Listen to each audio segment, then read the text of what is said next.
The upstairs door slams shut. They hear like bang down the stairs. Front door flies open. The car starts and drives into like the house. I would die. I would just like RIP me forever. Public speaking on a stage. That's a huge fear, right? Please don't make me do this. Please don't make me do this. I freaked out. Like, I stumbled over my words, and you see a red kangaroo in Australia, you don't want to go near them. They're as tall as a fully grown adult man. They will do more damage to a car than the car will do to them, and they will just hop away. There is no one thing. You're putting all of these things together, and then you come with that differentiation. It's why we all have business coaches, health coaches, dietitians, video editors, because they can see things from a different perspective than from us. Even if you're aware, there is just a mess inside your brain that you cannot put on paper without a sounding board or someone that can exchange ideas with. And that's why it's so powerful to talk with a coach, a consultant, or a mastermind group. And that helps a lot because you bounce ideas to each other. In less than 1 week, I would recommend get a paper.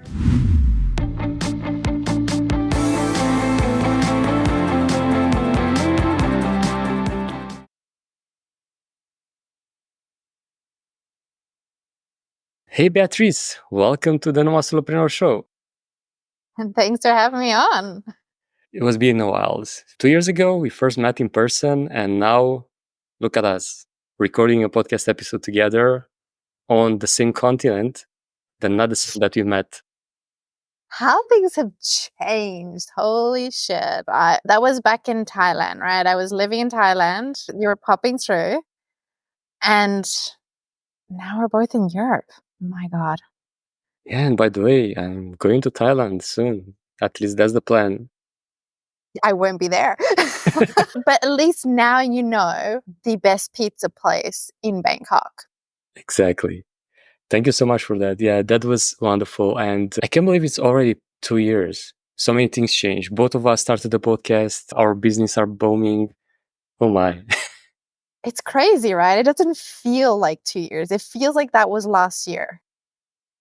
Exactly. And what was the biggest change for you apart from moving continents in these 2 years?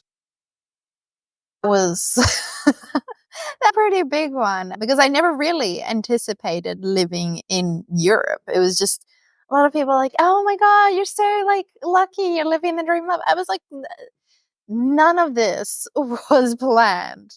Like even starting badassery, before I started, I never really thought about it. You know, when we first met, like that was the early days of setting up Badassery by B. And, you know, that the name had just come up and everything like that. It's just such a whole journey. And even the podcast, even say, for example, doing video on LinkedIn, like I had never done a video, even on like regular social, like personal socials, until I started on LinkedIn. I always thought, oh, it's not my thing. It's not, that's not like a benefit or a strength of mine. I was like, oh, it's for those people. They're good at it. And then started posting a few just because like I saw there's a lot of people, it's starting, you know, to become a thing.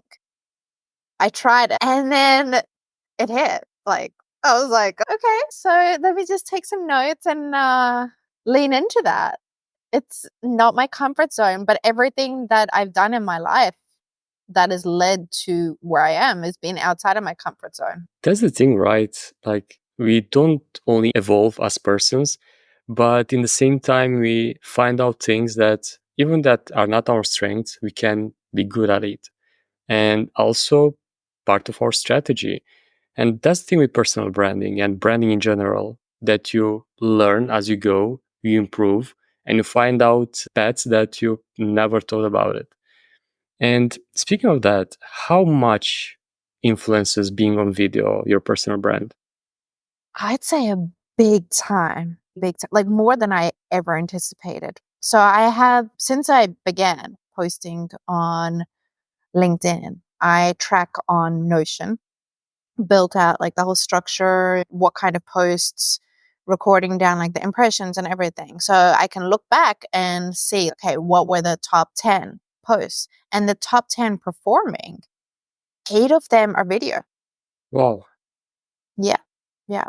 So I have that clear indication that it works for, it's not going to work for everyone, obviously, but there's obviously something about me on video that works for the audience that I'm trying to work, like trying to focus on. Obviously, the way that I do it, it's intended, okay, I'm pushing away a certain kind of person and pulling towards me a certain kind of person. And it's having that balance, okay, to make sure that quality is consistent from the editing side. I make sure that was the first thing I outsourced, was that video editing, because that quality, that time, I can use it. And it's one of my strongest formats of posts. Yeah, that's powerful because at the end of the day, we are good at certain things and the other we should definitely outsource, especially if they are time consuming and they are not the highest leverage one. And I'm guilty of not being able to outsource yet certain parts of my business, like, for example, the editing of this podcast. I know it's weird. I know the theory that I should. I've been coached by someone as well. Shout out to Ryan that it's like, man, you have to outsource this. Like, you have to do it. Otherwise, it's just not going to be good for you because I'm spending a lot of time. You know how time consuming is to run a podcast. And by the way, speaking of outsourcing, apart from the video editing part of things, what other parts of your business you're not executing? So I saw that episode, actually. I saw that Ryan just posted that up. It's very cool. I might just sidetrack there in that the idea of having those coaching calls, or what that value is that you're getting out there. A lot of people like so afraid to put that out there that, people don't really see what's included, right? But often people don't have the time to go and implement what they just heard in that call. They either forgot, or they don't have that accountability, that person to go, hey, you need to go do this and this specifically for your business, and to follow up. Hey, dude, have you done this? Hey, dude, have you done this? Because we have so many things. I mean, I'm sure you know as well, Gabe, between the podcast, LinkedIn, and everything else, shit, even the newsletter, there is just so much going on that the accountability side, something worth like outsourcing. And in terms of outsourcing, I've got Michael, who is my business person. He hates the word coach, and I agree. Like, coach is just an overused term. Business coach, Yeah. business guru. People just kind of cringe back, even though there are people who they do an amazing job. I could not recommend Michael more in terms of the results that he provides. He's like one of the few coaches out there that he provides a solid guarantee. And then I also have, for my newsletter, I co-write with Comfort Igbanabo. She's also another amazing human being who I've known, maybe it's been about a year now. We're going to be like hitting our 50th newsletter in August. Nice. So those are the 3 areas: video editing, the newsletter, and just in terms of like business, they're the biggest ones. And for the podcast, Elijah Drown, he co-hosts for this particular season, and he's also the producer. Nice. Yeah. That's the thing indeed with business because we just have 24 hours in a day. And if you don't find our strengths and we don't put aside the other things, you won't gonna make it. And there's something interesting about the podcast itself because not sure if that's for you as well. I kind of feel it's like my baby. Like I am so afraid in a way to give it aside and to let other do it. In the same time, my mature side of thing, my side of me is telling me, Gabe, you should leave this aside. You should outsource this and just do the interview because that's the thing that you should do in the first place. And yeah, probably I'll get there. I'm sure I'll get there, but I still need a bit of mindset shift here. And on your side, it's interesting that you pivot from solo to co-hosting. What sparked that? For the podcast, Exactly, yeah. I still have the episodes where, say, for example, when I'm with a guest, that's just me with the guest. But rather than having an episode in between, which was the first season, which was just me talking and explaining various parts of brand strategy, that just didn't feel like me compared to video, where I don't know, you almost have a little bit more depth because there is that video to it. I didn't enjoy like talking to my phone, right, or the microphone. Just it almost becomes like monotone because like me going off the cuff is something that is, I know it's a weakness and it's something that I've been actively improving. In fact, right now, for example, like I'm set myself a 30-day challenge on Instagram, which every day I will record completely off the cuff video of just me talking at the camera. And that's just to improve on that side of things. Because, yeah, like the videos that have performed well on LinkedIn and etc. YouTube, aside from the bloopers, they're all like I've planned them out. And it's funny because probably heard in my conversation with Ryan that this type of co-host podcast is much more interactive. It's a lot of back and forth rather than just interview or like you did a solo one in which you just talk at the camera. I cannot do that either. Like it's one of the reasons why I don't put videos just by myself there. I started a few times and I quit. I'll probably do that because that's how we actually improve and show our expertise rather than showing just others. And it's one of the best way, in my opinion, to differentiate yourself. And I know that you're big into this, helping businesses differentiate and stand out. Mhm. Much video influence that, the differentiator side of things, or standing out or resonating with others. It depends on the business. Going back to what we mentioned before, it's on your strengths, right? Every business, every person is going to be different, right? At the end of the day, the business often represents the founder, their values, what their vision is, what their mission for the long term, right? What they want to be doing is that's how it's reflected. So that may be with video, that may be with written, that may be like with images. Like we all have our strengths, and there are different platforms, right? There's Instagram, which is image based, YouTube, which is it's just video based, LinkedIn, which it's adapted, right? Like there is that long form, there is that carousels, etc. There's that balance of them all, but you have that opportunity to lean into your strengths and your business's strengths. So it is understanding that, because regardless, the way that I see it is there will often be the right kind of social media platform for you, because your clients are usually, depending on the age group and everything, will have a certain, they will be spread out between social media platforms. So it's just being able to target those specific audiences. And speaking of channels, because what I found that there are a lot of people that apologize for that. There is something that's vibrating somewhere. Can you hear it? No, in the paranormal game, I feel like you've traveled enough. Has this been a topic of conversation? Do you believe in paranormal? If you've traveled that much, have you seen Some anything? cultures speak about this a lot, but in my case, not really. And even that in some places, they might look a bit weird.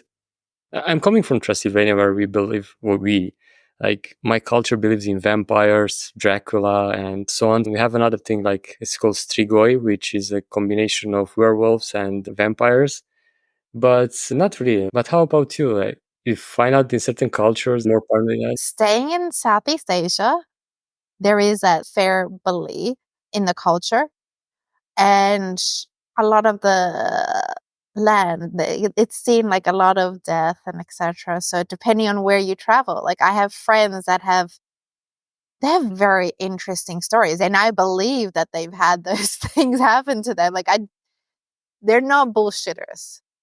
So I know that what they've seen. For example, there was one friend who traveled up north, Myanmar, and this is in the jungles and everything. And they went to stay at the friend's place. And one time, they know that the house has a presence, let's call it. And the people who are staying there, they're familiar with it, but they're having a conversation. There's just this thing is making some noise, and they're just, stop making this noise, as if you're talking to a friend or something, right? Stop making this noise. Next thing that they know, the upstairs door slams shut. They hear like bang down the stairs. Front door flies open. The car starts and drives into like the house. Oh my god. Yeah, I know. Just like, No, oh that's my God. crazy. That is not even the scariest one that they've told me. They've said because they traveled a lot in rural parts of the country, they woken up in this one place where there was just this body hanging over them. I would die. I would just like RIP me forever.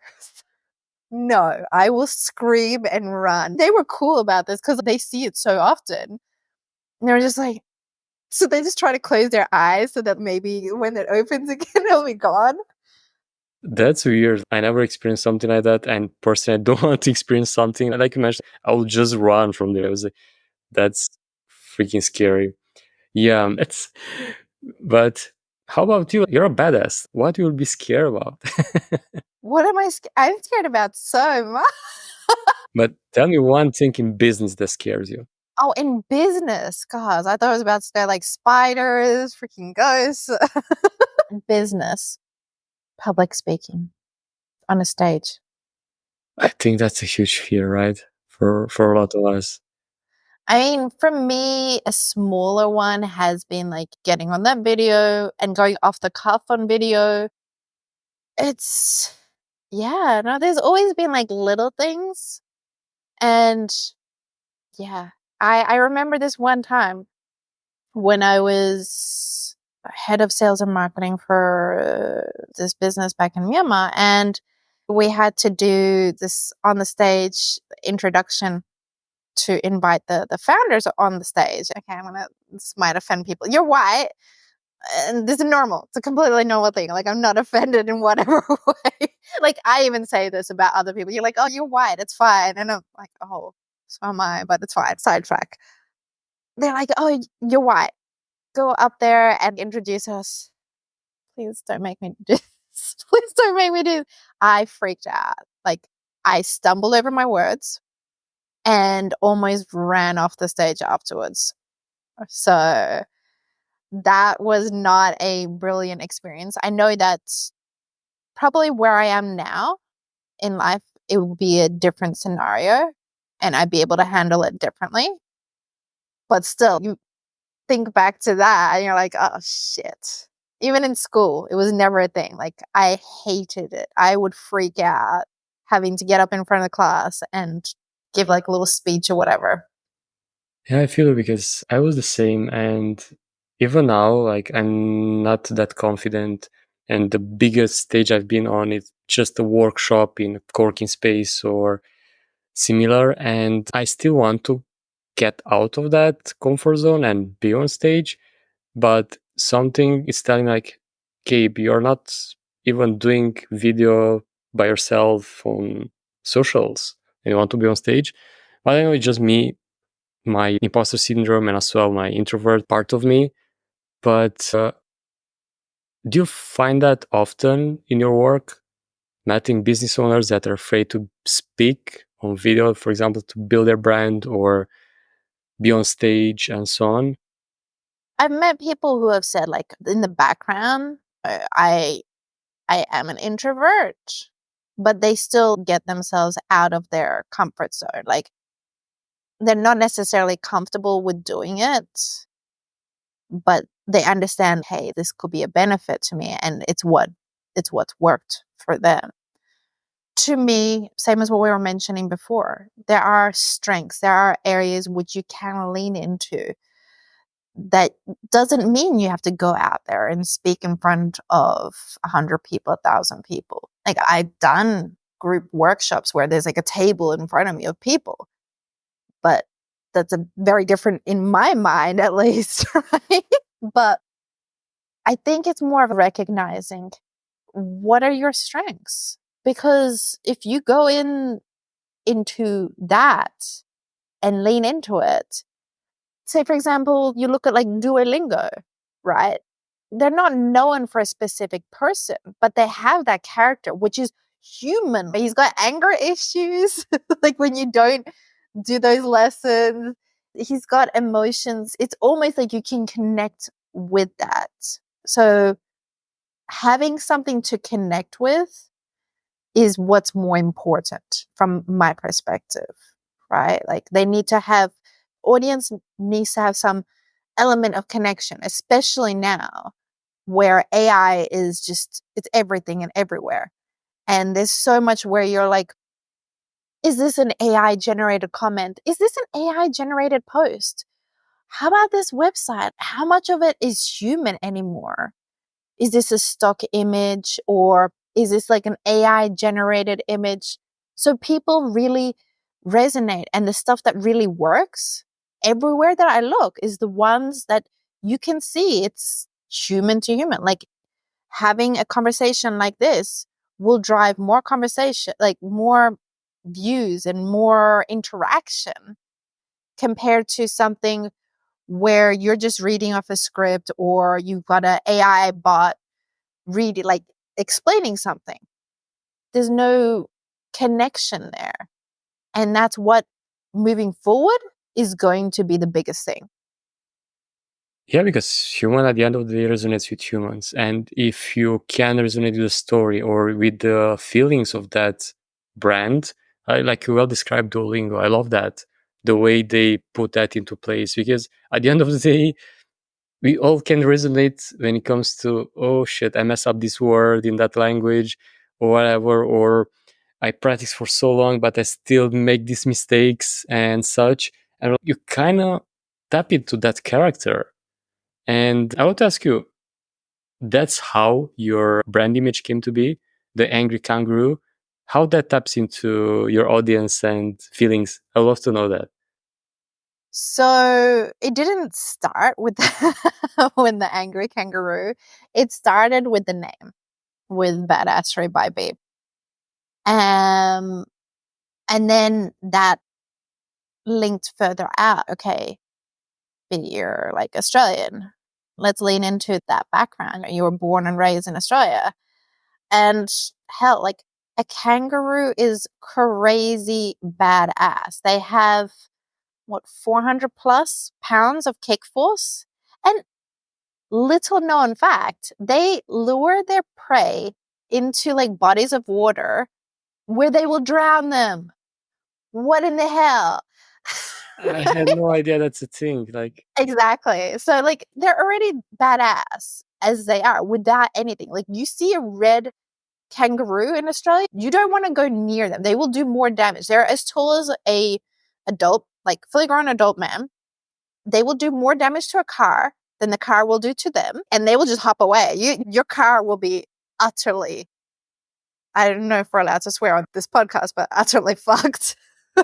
And to give it a baseball bat and like shades, which later on I adapted into having a baseball bat and having shades in my brand. It's all just built together in intention of this badass or badassery vibe. And a lot of people think it's like a gangster or doing like naughty things. And if you look at the dictionary in terms of what the definition of badassery is, it's just doing something at a incredible or formidable level.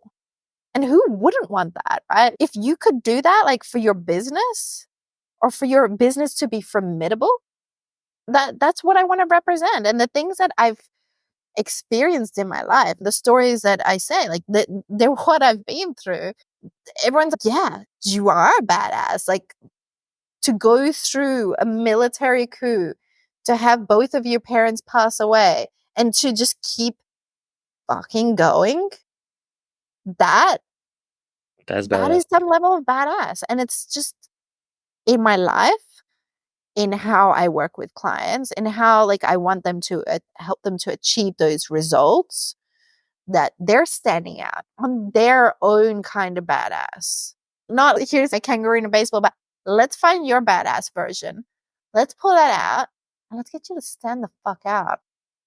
I love that approach. And indeed, now it makes so much sense. I always ask myself, I knew part of it. I knew part of your story. And of course, coming from Australia and so on, I kind of put the puzzle together. But now having all this picture, I think it's brilliant. That's the thing with branding, right? Like, you really need to be able to stand out somehow. You mentioned that AI is taking over, and that's the reality. Like, you see, for example, LinkedIn, every single post looks the same.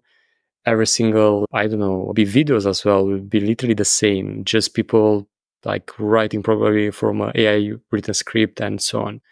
And I'd love to ask you, how do you help your clients differentiate beyond technology? It's really about leaning into where their base is. It's not like it's pulling apart what their business and what their values are, what their direction is. Why did they really go into all of this? Going into that very base and then doing that market research as well. Okay, what are your competitors doing? Your audience, who are they? What are they really thinking? Because at the end of the day, as much as we like to say things from our perspective, maybe they might not understand those words. And even if you're not actively, I'm not using technical words, I'm not using jargon, you might still be using jargon. There might still be those words which they're still like, I'm not clear on what you're trying to say. And that's also why you see so much pop culture references in the content that I put out, because people understand. You look at Nike, for example, it's a huge example, but you can still easily replicate like the idea of it. They never like specifically call out here, buy our runners. It's never, it's not about the product. It's not about the service. It's about that end, like going back to the work that you did right at the beginning, like that, those values, there's that vision, that mission, that essence that you want to portray, that position, how you want to be positioned in the market compared to the competitors, how you want your audience to perceive you.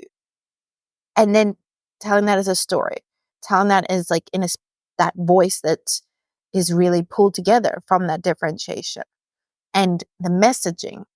And then, yeah, finally, the image comes at the end, of course. Like they all tie in together. But the image to me, like the visuals, the logo, the graphics, that is all right at the end after you really define what kind of voice you're going to come in, what kind of differentiation you're going to come in. So, yeah, it is a process. Brand strategy is a long-term game, but it's one that gives you long-term dividends where other businesses, they get forgotten. They're they're just another in that same industry, right? Like another podcast in the world of so many podcasts, or another coach in a world of so many coaches, right? Like it's one of the easiest. And I think, I don't know who was saying this. They were saying being a coach has like the lowest barrier to entry, and anyone can just go in and be like, yeah, I'm a coach. Like, but are you though?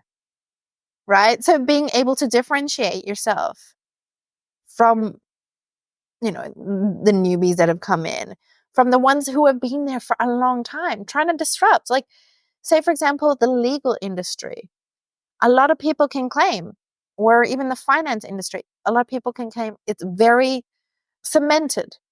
It's very like boring. It's very like, is it though? the moment you look at it from a different angle, the more chance you have to kind of shake things up in that industry, to go a little bit different. Like, question, okay, why, if everybody else has been doing this, is it really something that has to be done? What is the purpose behind that? And really diving into that to find that differentiation, to find that space where you are going to stand out. But it's no one particular part. I've been asked this a million times. They're like, what's the one thing? And then there is no one thing. You're putting all of these things together. And then you come with that differentiation. It's why, after all the work put into Badass Trade by B, it stands out because all of those little parts come together. Yeah, that's powerful. And one of the things that I like about this approach is the fact that you tap, as you well mentioned, into your strengths. And not only that, but you take pieces and find ways you can literally not only stand out, but do things differently. Because if you're just doing the same thing like everyone else, how come you'll stand out? It's impossible. You'll just be another service provider, another coach, another consultant, and so on. And doing that differently, you'll attract your tribe. Because at the end of the day, everyone can attract followers, everyone can attract and build a community. But if you want to build true fans, which will become your clients, and they'll basically purchase anything that you put out there, that's differently. That's how you stand out. That's how you actually build a brand that will not only stand the test of time, like the example you give, Nike or Apple or whatever. Look, like every single time Apple release a product, it's Q. Even if it's like a freaking expensive, weird looking glasses that I don't know might be useful at some point in the future, but still, they put a huge price tag on it and people buy it because And then they are true fans of the brand. emotions. Like, you take those big brands like Rolex, Bentley, on a Mercedes Benz, or Louis Vuitton, or all of these luxury brands. It's either they have a specific emotion or they have a specific base human desire. So, like, it's like huge. I think somebody was saying they only bought a Bugatti because of the kind of people that it will give them access to, the kind of the way that people will look at them on the street. They only bought it for that purpose. They didn't buy it because they wanted to drive a Bugatti. It was just for that purpose. Yeah, that's true. And I know so many that I'm not, and here for those listening, we're not talking just about material things. Imagine that money can purchase you access to, like you said, like to people. And that's powerful. Like to be in the right room with the right individuals, basically will not only grow your personal brand, but we will have access to information that you probably won't otherwise. And that's status. And that's what all these brands are selling, most of them. And tapping into that emotional side of things is so powerful. And I know it's a lot of debate between, oh, look, like Elon Musk is having more followers than Tesla. Tim Cook is having more followers than Apple. The personal brand is it's in reality more stronger than the business brand, or not really. Because at the end of the day, Tim Cook didn't have more followers before he became the CEO of Apple. I'd say it's building them together, right? Having that human element, you can still associate to the brand. You can still have, okay, in this business, there's these people, right? Now I'm forgetting the name, but I just watched this video about the story about a particular watchmaker.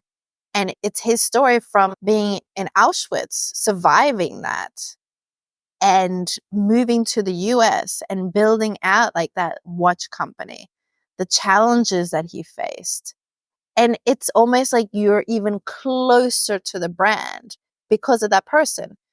I'm not going to go follow his like personal social media, but you have that closeness to the business. So you need to have that human element in there, right? There needs to be some kind of connection that someone can relate with. And that's where that human side comes in. I like the way you put it, because at the end of the day, same with the example of Duolingo, same with this, same your with badassery. At the end of the day, we need that emotion in the brand. Doesn't matter if it's personal, if it's a business brand. If you don't have that emotion associated with it, those values that people can relate to it, in my honest opinion, won't get you far. You'll just have a ceiling. After that, you're not able to grow. You're not able to attract more clients to it. And to try to put it in a way that most people will understand. Let's say I just start my business maybe 1 or 2 years ago. I focus more on driving clients, making sales and such, and I hit that ceiling that I mentioned. How would you approach that business in order to be able to go beyond that and really build a successful and healthy business using the power of branding? I would take like a step back and try to look inwards, get a paper, write down, what is that original problem that you were trying to solve behind all of it? And then what direction do you want to go with it? And looking, say, for example, to other industries, what are the things that cool to you? Or even outside of the industry, what are the things that like you enjoy? The things that these values line up with the values that I want to have with this business, that I want my team to be following, to be guided by, and then really defining that, okay, this is what that differentiation is. Okay. And how are we going to be positioned in the market? Getting down, get a table, pick the top three. These are the top three competitors in my space. A lot of people might be like, oh, I don't have competitors. Even if they're indirect, just find someone that you can compare and see how they're doing it. Sit down and say, okay, like this is how they're doing it. This is how they've positioned, or maybe not, maybe they haven't positioned it. So still, it's a gap for you. And leaning into the strengths of what you already do, but what your competitors, they're not quite touching on. There you've got your positioning. So then you've got these areas. You can start building out a consistent voice, consistent message, consistent visuals, and sticking to them. Don't just go like from one day to another. Like people will think your business might have schizophrenia.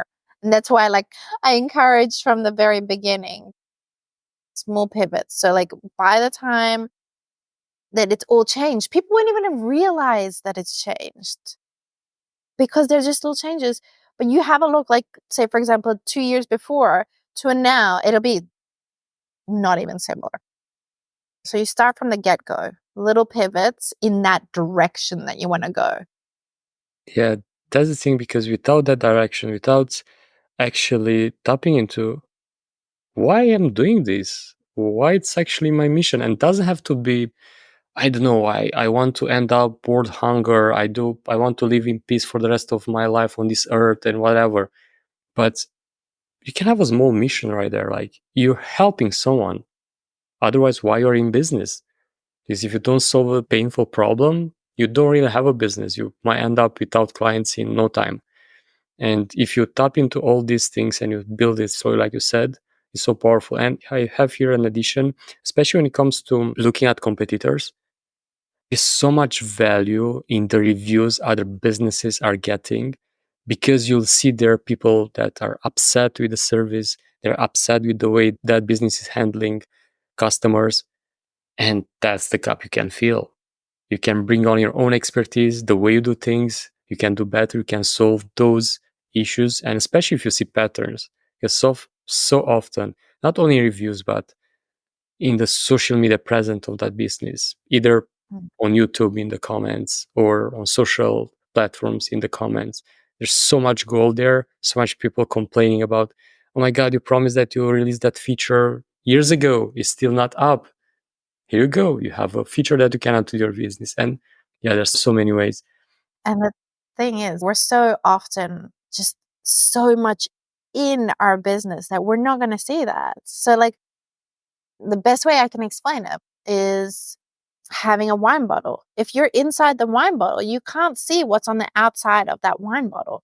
So sometimes you really do need that outside perspective. It's why we all hire out, have business coaches, have like health coaches, dietitians, for whatever, like even video editors, because they can see things from a different perspective than from us. Yeah, it's great, like especially at the beginning, to just have that base idea.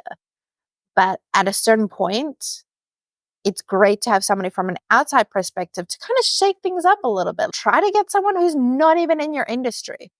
So, like, the way that they look at it is going to be just, you're like, wait, why did I not even think of this idea? Because you weren't looking at, I don't know, the garment manufacturing industry, or you weren't looking in the beauty industry, or you weren't looking in fast cars or what. Like, it's that ability to just distance yourself from the business.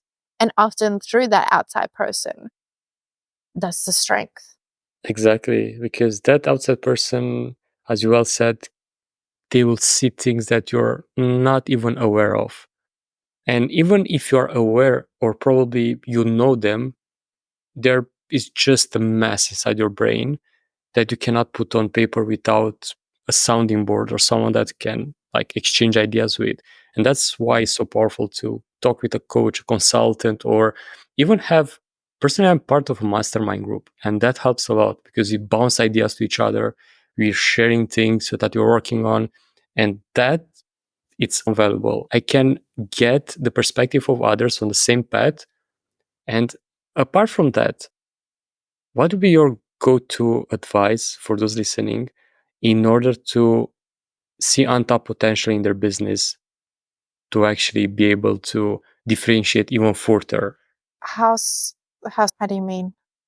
Untapped potential is in, The same thing, like they see just from inside the bottle. They cannot see outside of the box. They cannot see the label from the bottle, and they tap into consultants, into, for example, mastermind groups. There are any other ways in which they can see other perspectives that probably I'm not thinking of?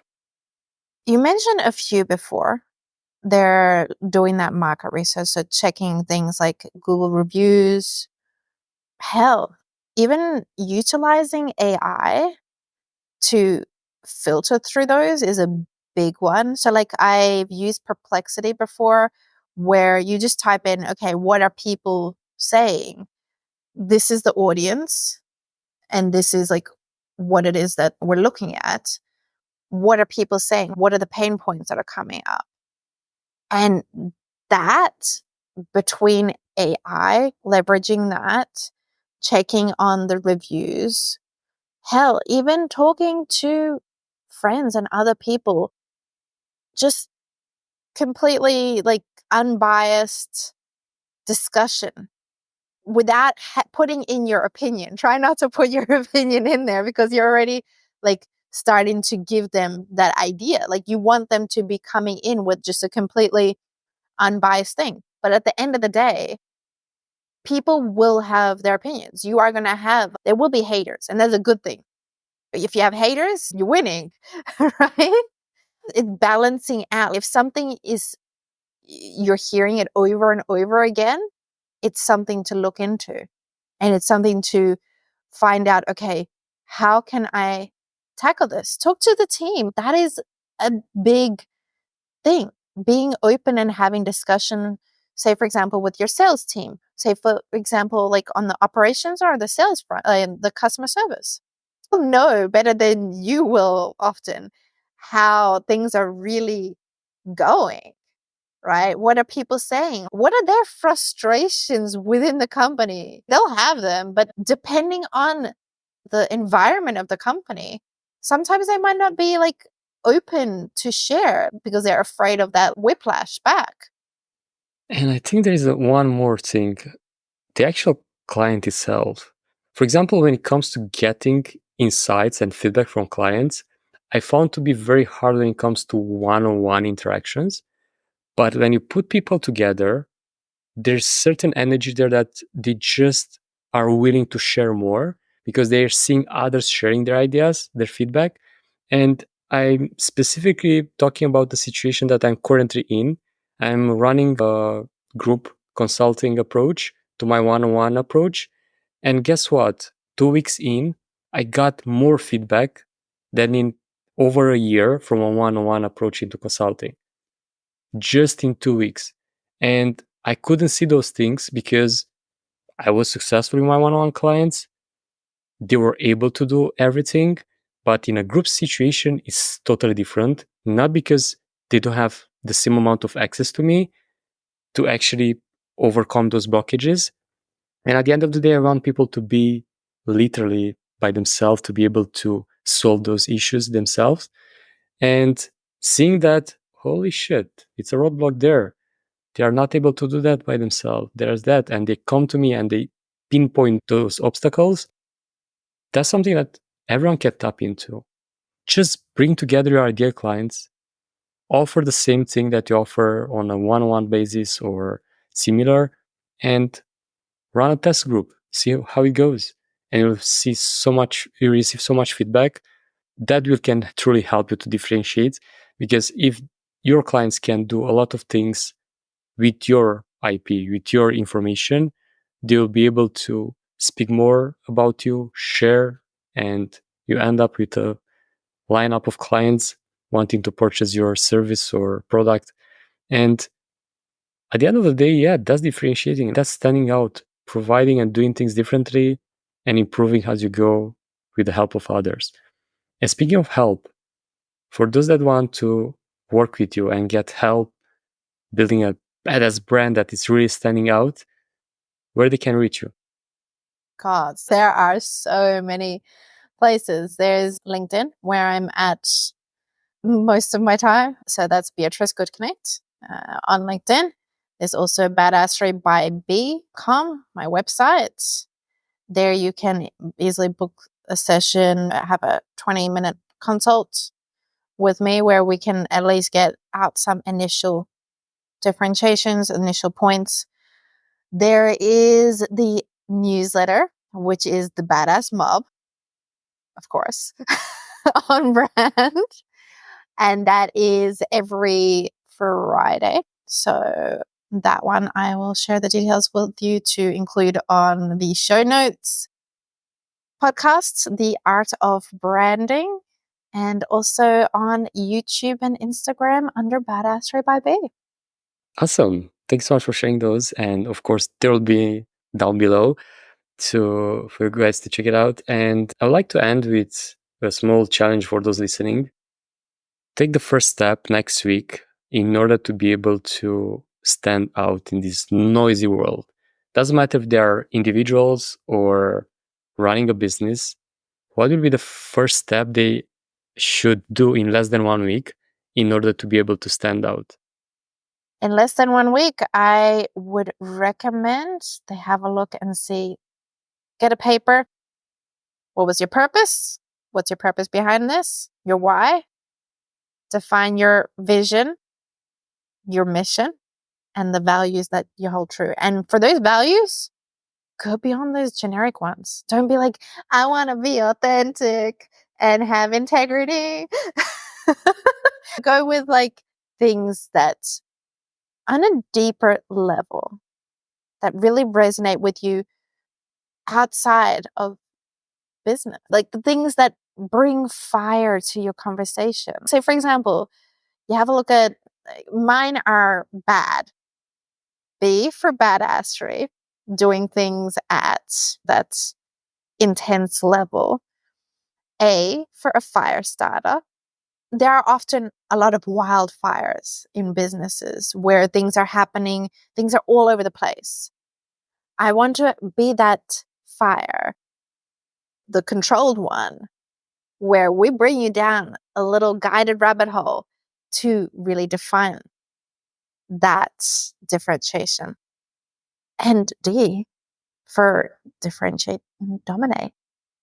Nice. I So like it. that is, yeah, like something that's truly you, going beyond all the usual values. That's something you can do easily. Within a week, just draw up a paper with those boxes. And in terms of values, go 3 to 5 max, probably 3 to 4. Amazing exercise. And I like to do it again myself. I did before building my brand to see if those still align. Because at They the end do of the day, we change. should redo this often to see I'm still on brand. I'm still doing the things that I value. And yeah, I can't wait to see what everyone come up with. Feel free to reach out to Beatrice or me to see what you build. And thank you so much, Beatrice, to being here today. From Bangkok to Europe, we end up recording this podcast. Thanks for having me on, Gabe. My absolute pleasure. You, yes, you're one of the few that stick to the end. And I want to thank you from the bottom of my heart for doing so. If you haven't subscribed already, please do so below. And if you got any value from this, please share it with a friend. They might got some value from it as well. Thank you so much, and until next week, pura vida!